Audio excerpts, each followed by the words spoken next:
Hello students, welcome to StudyIQ. In this session, this topic is actually quantitative and qualitative methods. Okay, so this is your topic 1 from chapter 3 of your paper 1. Okay, so we have already completed first 2 chapters. We talked about emergence of sociology. We discussed about scope of sociology and comparison with other social sciences. We have also discussed about sociology and common sense, and then we have seen from chapter 2 we have discussed about sociology as science. Okay, and we have discussed about the problems related to objectivity and value neutrality. Then we have discussed about positivist methodologies and its critique, and then we talked about non-positivism. Okay, so all these things we have done. Now we are moving to the third chapter.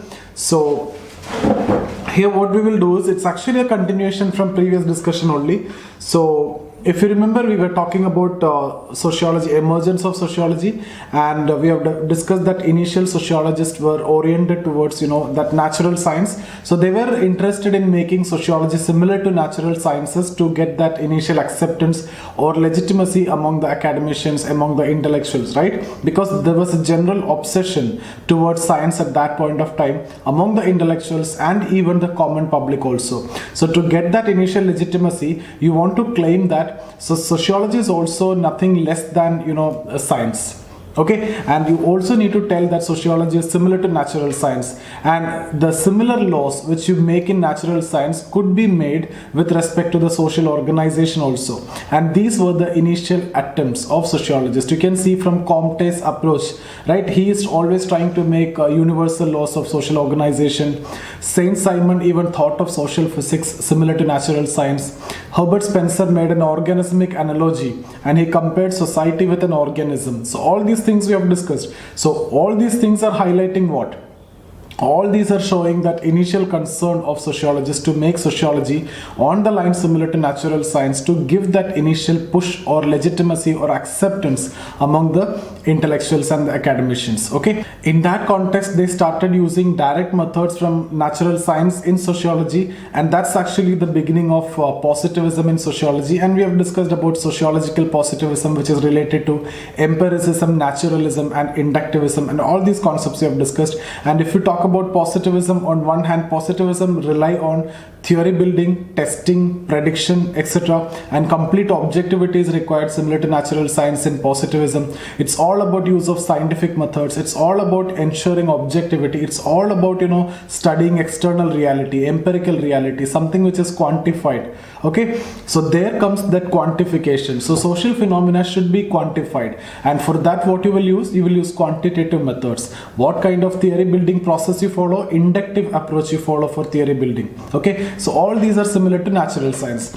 So this is where we actually need to discuss about quantitative method. So this is actually the context of quantitative method.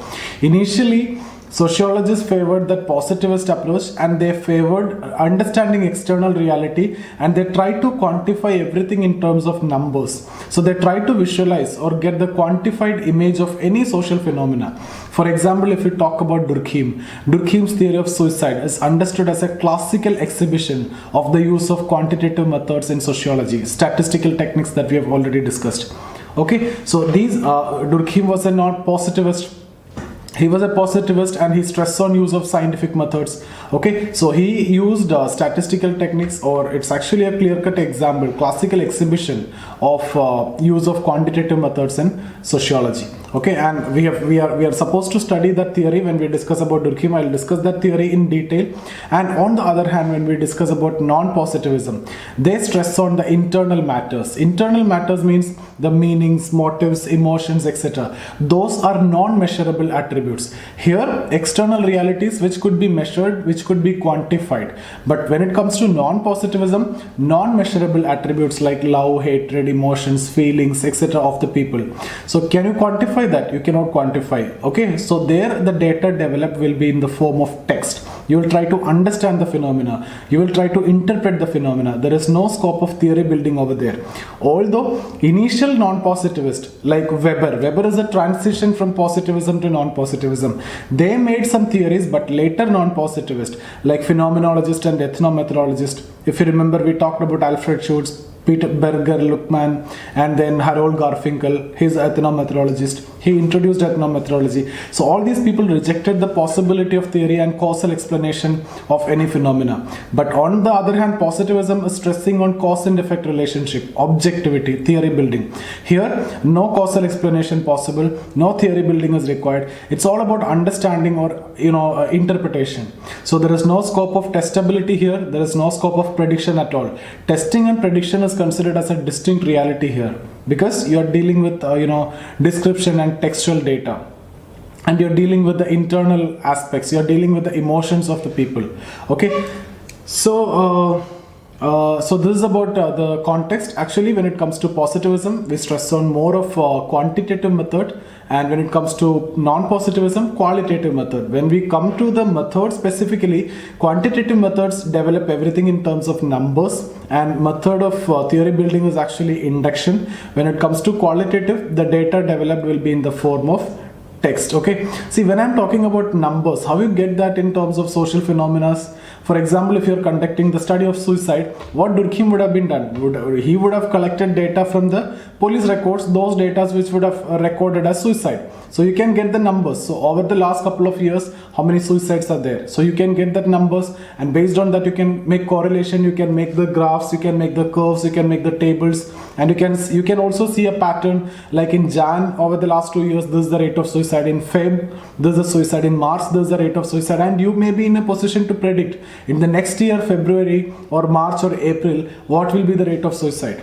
Okay, similarly, if you conduct a study on accident, so you collect the accidents which happened at a particular place over the period of last couple of years, and then based on that you can draw the graphs, curves, etc., and you can make those sports where accidents are more. All these things can be done, and these are researches generally done. Okay, and if you're studying about domestic violence, you can again collect data based on that, and here you can simply collect based on questionnaires or surveys or different methods. You can just simply ask yes or no. So you can develop in terms of numbers. You just go to female and ask whether you're subject to domestic violence or not. Yes or no. And finally what you can do, you can count how many number of yes are there, how many number of no is there. So basically, if you are asking a sample size is 1000, and if you are getting 700 positive and 300 negative, means based on this you can make a conclusion. This is a quantified understanding. You are developing this in terms of numbers. The study is now converted to numbers. But on the other hand, if a non-positivist is studying this domestic violence, he will rather be interested in the description. Okay, so he will take the detailed account of that individual, and he will listen to all the stories of all those females, and then he will take the relevant content from that. It's not just yes or no. Okay, so here in case of quantitative method, even the assistant can do. There is no expert required. But in case of qualitative method, an expert or a trained investigator is required, because you are listening to everything and you have to decide what to choose and what not to choose. And there is a high chance of subjectivity, and subjectivity is favored in non-positivism. So these are the understanding that you need to have before we proceed with the PDF. If you have any doubt in any of the discussion, I'm not discussing too much here, unlike what I've done in the previous topics, because it's a continuation. So if you have missed out those videos, if you're watching it for the first time, you can actually watch that videos. All those videos are available in the Telegram channel. You can join the Telegram channel, and you don't want to write down any notes. All these PDFs will also be shared in the Telegram channel. You'll get it over there. Okay, if you want to ask any doubt or any doubts is there, you can get in touch with me here. There's my Instagram ID, so you can connect to me. Okay, or I'll give you my number also if you need any classes, regular classes or live classes or online classes are available with StudyIQ. If you need to write a test series with me, you can contact me, and then we can have a discussion also. So this is my number, 9790 892 697 98955 775. So you can get in touch with me in WhatsApp, Telegram, or any of the social media. Facebook, this is my Facebook ID. So Zia Safir, or you can get here Zia IAS Facebook page or YouTube, or anywhere you can get in touch with me. Okay, so let's move to the PDF and I'll discuss in detail here. So this is what normally I dictate in the class. So I've taken the note of one of my student and I'm explaining it here word to word and point to point. Okay, so quantitative and qualitative methods. With the emergence of sociology as a distinct discipline, the quest for finding its scope and appropriate methodology led to a number of perspectives which argued for the use of different methods. For example, if you talk about positivism and non-positivism, positivism and non-positivism were the initial perspectives that we are talking about, and many other perspectives also there. And positivism stress on which method? Quantitative. And non-positivism stress on which method? Qualitative. So different perspectives talk about different methods.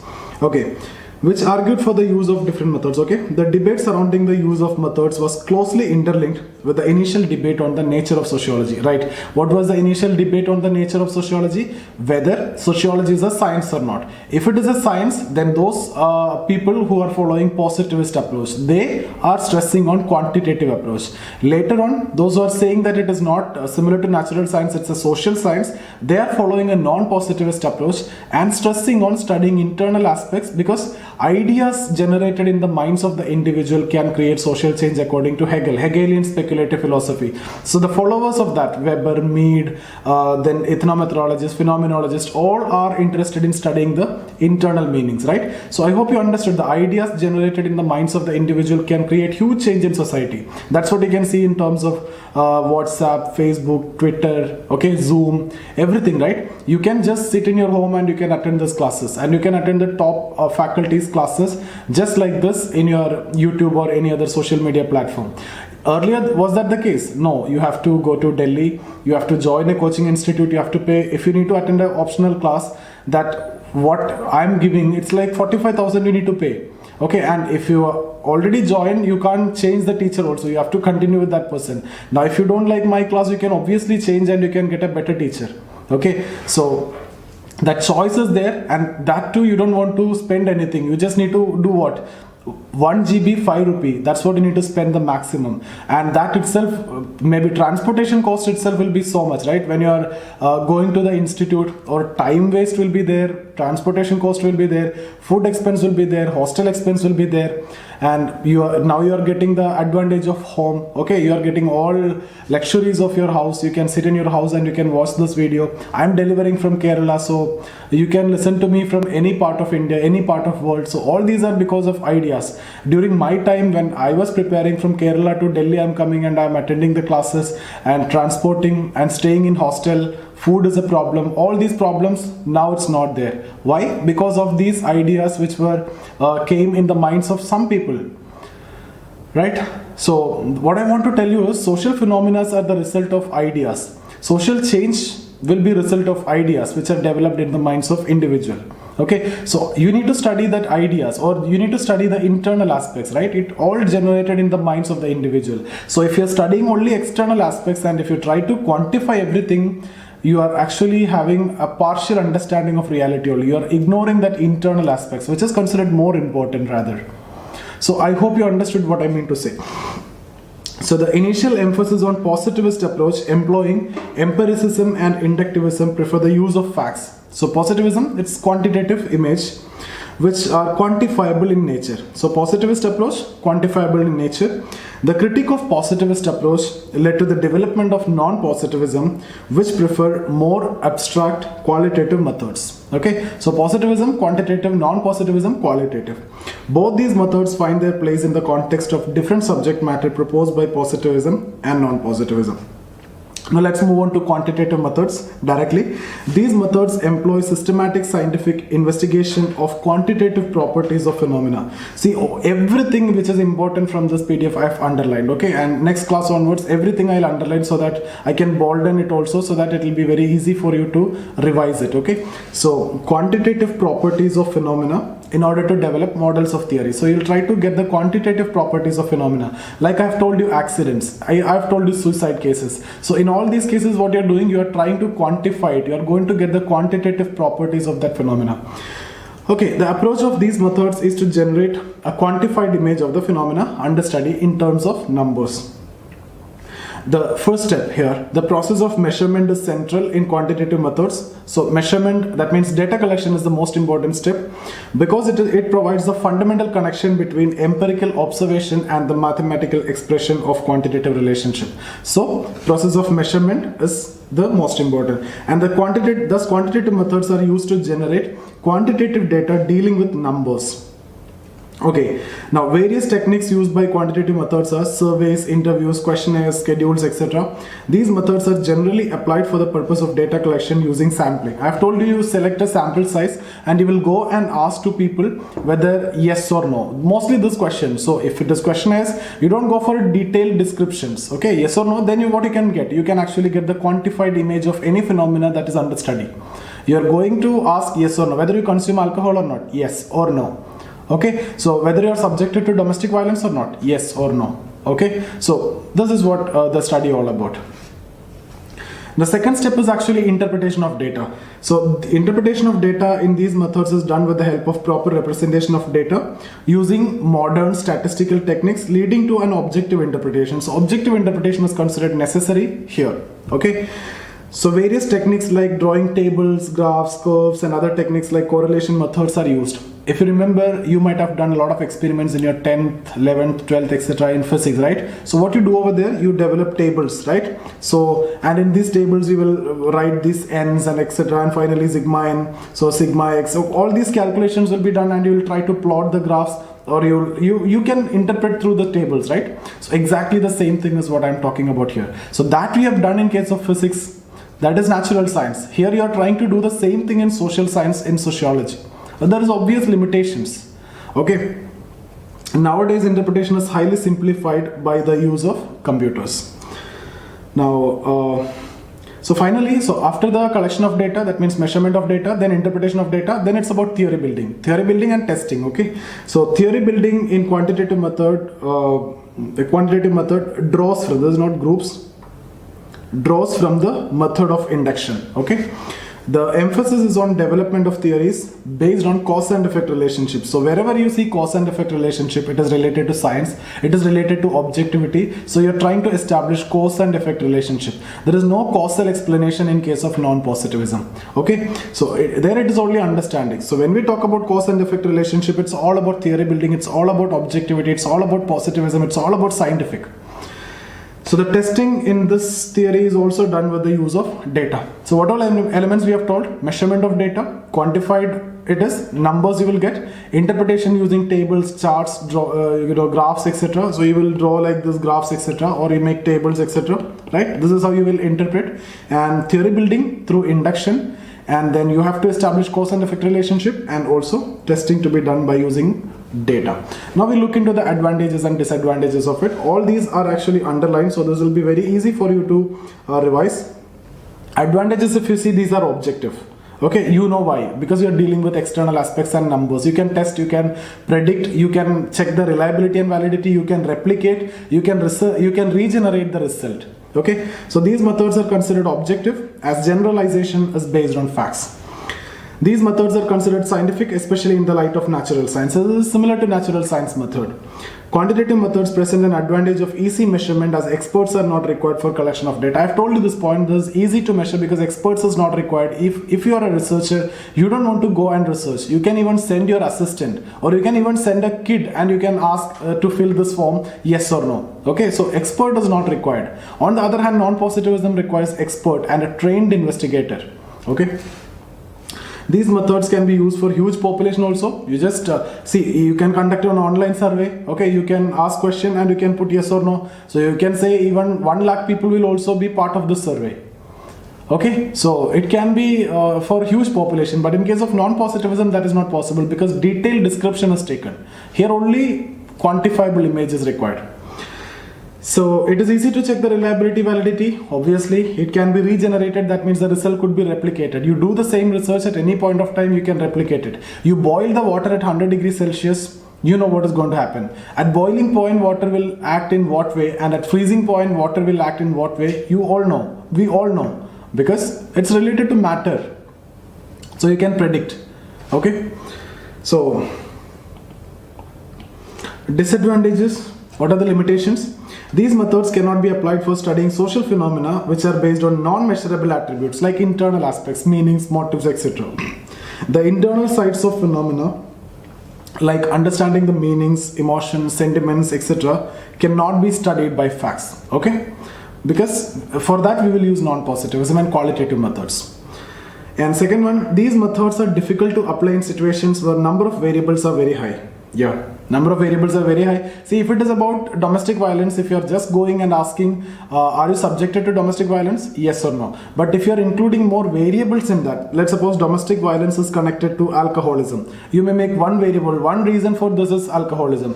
So if it is one variable, then it will be again easy. But if you're talking about different variables, like one more reason I include dowry, then one more reason I'll include something else, right? Emotional problem, many reasons I can include here. So if I'm putting more variables, more complicated will be research, because it is very difficult to get the answers. Sometimes the variables will be identified incorrectly, like I can identify incorrect variables here. Then quantitative methods rely on data collected from both primary and secondary sources. Secondary source means, primary means directly you are going and asking to that woman who is subjected to domestic violence. Secondary means you are not asking to that woman, you are rather asking to the relatives or friends of that person. So that's what you mean by primary and secondary. In quantitative, both are used. Quantitative in primary as well as secondary. But what is the problem with secondary? The reliability of the person who is subjected to this, or that female that you are asking, she may also tell something. Even if she is subjected to domestic violence, she may not accept it.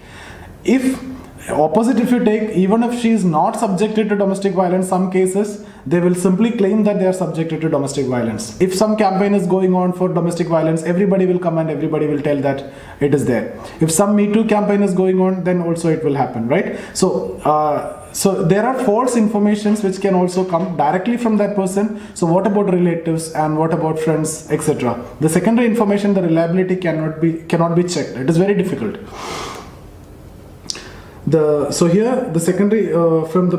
It is difficult to check the correctness of the secondary information.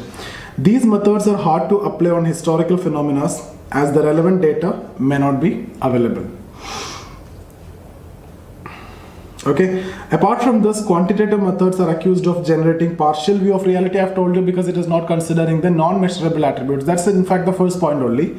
These methods are also accused for involving subjectivity of the investigator. See, these methods are supposed to be objective, but these are also accused of involving subjectivity. Why? Because the decision with respect to which data to collect, to whom I should ask, where I should go, what sample size I should collect. Okay, so there is a criticism for Durkheim's theory of suicide.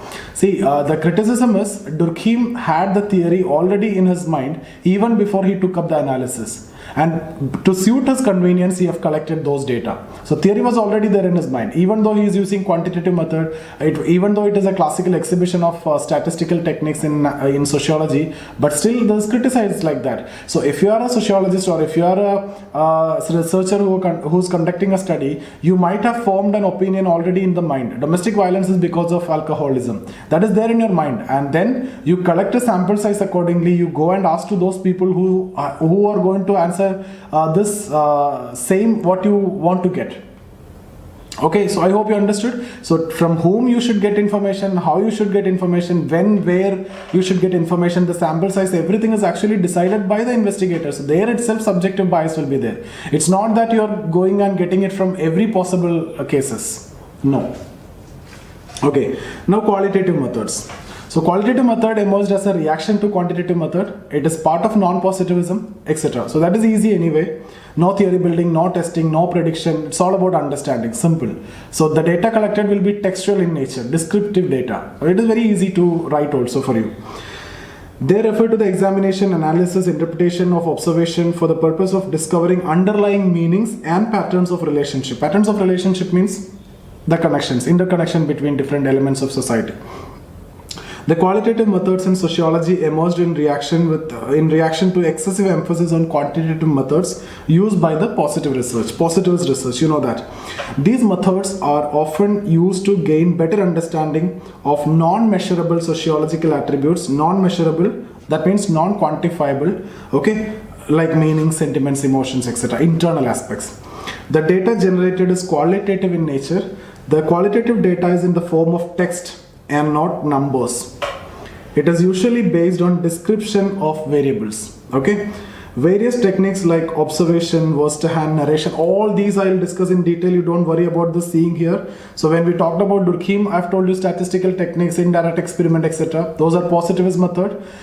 Okay, we will be studying that in detail later. That's why I'm just referring as example here. Here also these methods are given by Weber. We will talk about indirect experiment, we'll talk about causal pluralism, causal probabilism, ideal types, Verstehen. All these methods will be discussed which are given by Weber and Durkheim, etc. All these will be studied in depth, in detail when it comes to the thinkers. So you'll not face any problem. In fact, these could be asked as a separate questions, as short notes. Even long question can also be asked. If simply they are asking Weber's methodology, you have to write all these ideal types, Verstehen, causal pluralism, causal probabilism, comparative analysis, everything you need to write.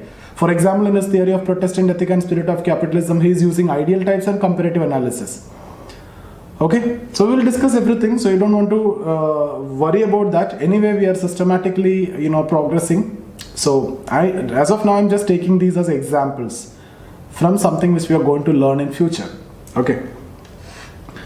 Now the interpretation, okay, so where we stopped, okay, now the data thus generated is in the abstract form, that means in textual form, not in numbers. Secondary sources are also used to collect qualitative information. The interpretation of data in these methods is done in an analytical way using deduction. So here the interpretation, here it's understanding, here there is no theory building, okay. In pure qualitative research, there is minimal use of methods in interpretation. See, if you remember pure qualitative research, that means pure non-positivism, there is no use of methods. Alfred Schutz, Berger Luckman, Harold Garfinkel, they are the pure non-positivists, phenomenology and ethnomethodology. They prefer no methods. But the initial non-positivists like Weber and Mead, there is an element of positivism in them.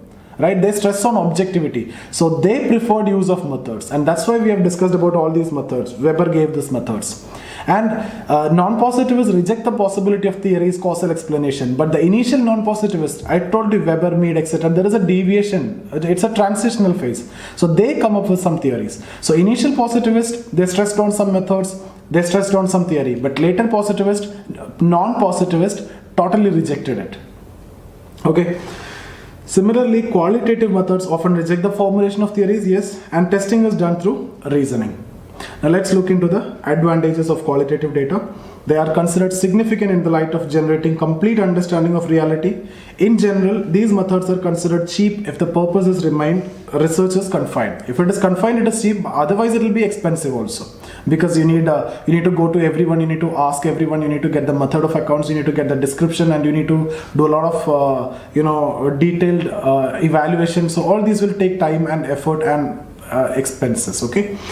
These methods are helpful in finding solution to the problems in a more pragmatic way. What are the disadvantages? Disadvantages, requirement of expert for its implementation, because when you are using method of account, you have to take the detailed individual accounts from everyone. If you are conducting a study, for example, accident, you have to talk about all the people who are part of, who are there, who are seeing those accidents. Similarly, domestic violence also, you have to ask everyone and every details, and later the ethnomethodologist will or non-positivist will take the relevant account. So it will take time, and you need a proper expert or a trained investigator. In quantitative method, you can even send your assistant. I've told you, you just need to get yes or no. That's it. Okay. So difficulty in checking reliability and validity. So there is a difficulty in checking reliability and validity. Then problem of subjective bias, and it is accepted in qualitative method. It is expected and it is accepted. Okay. And more suitable for microphenomena. We have discussed this when we discuss about non-positivism. So all these are common points. As sample size increases, it becomes costly and difficult also. I've told you when we discussed about it is cheap if it is confined. At that time I've told you this point. The theoretical possibility of qualitative research is limited, and they are not interested in making theory. Only understanding and interpretation is what is required for non-positivist or qualitative method. And how is it done? Through deduction. Okay, it's only understanding. Now you will see the clear-cut difference here. If you can remember this table, you can get everything. So quantitative method uses numbers and statistics. Qualitative methods uses text. Many observation here, few observation here. Okay, little information, more information. Why more information? Because you are taking detailed individual account from everyone. Here only little information because you only know yes or no. Why many observation? Because you are asking to many people yes or no. Here you cannot do that. Okay, makes inferences from specific to general. That means you conduct this analysis and you make a theory. Generalization will be done. That's what we mean by specific to general. Here there is no such inference. They are not at all concerned about making theories. Okay, it's all about understanding and interpretation. So replicable analysis, that means the result can be regenerated. Here it's only understanding and interpretation. Second time if you try to understand, then it will be entirely different. So they are not concerned about replicable analysis or regeneration. Formalized method here, less formalized method. Now what should be the conclusion? In conclusion, what we do is we'll say nowadays researchers are using mixed. As per the convenience, they are using the method. Okay, if quantitative method is convenient for a particular study, you use quantitative method. If qualitative method is convenient, you use that. Okay, so there is no such theoretical purity, or there is no such extreme that only quantitative or only quantitative or only positivism or only non-positivism. No, both are mixed. Okay, now researchers use in such a way that it is very difficult to separate them also, what method they have used. Okay, so what we can conclude is you can say like this, both are complementary rather than contradictory. Okay, so you don't want to judge the relative importance or superiority or inferiority between them. So that should be a better conclusion. So let's see the conclusion. Although both qualitative and quantitative methods are distinct and based on opposite theoretical assumptions, but while comparing both, the relationship between the two is understood to be complementary rather than contradictory. Nowadays, both are used for the purpose of sociological research depending on the requirements. For example, quantitative methods are frequently used to test the understanding generated by qualitative methods. Similarly, qualitative methods can be used to understand the meanings that generated by the quantitative methods. Often, the researchers use both methods in such a way that it is virtually impossible to separate. Okay, so I hope you understood there's a better conclusion. Hardly you need to take 30 words from here, so you can better write this one which I have underlined, and if time and space is there, accordingly you can write it. Okay, so I hope you understood what all things that we have discussed. If you have any doubts, you can get in touch with me. That's my Instagram ID. Okay, so you can get connected to me over there. You can join the Telegram channel. I'll upload all my PDF over there, and you will get all my videos over there. At least the important topics videos I'll upload over there. Okay, in YouTube also. And if you need to attend my classes, you can get in touch with me. Okay, you can message me in WhatsApp, Telegram, or any social media. If you want to write test or anything, you can contact me. Okay, so please feel free to contact me. So see you guys. Thank you.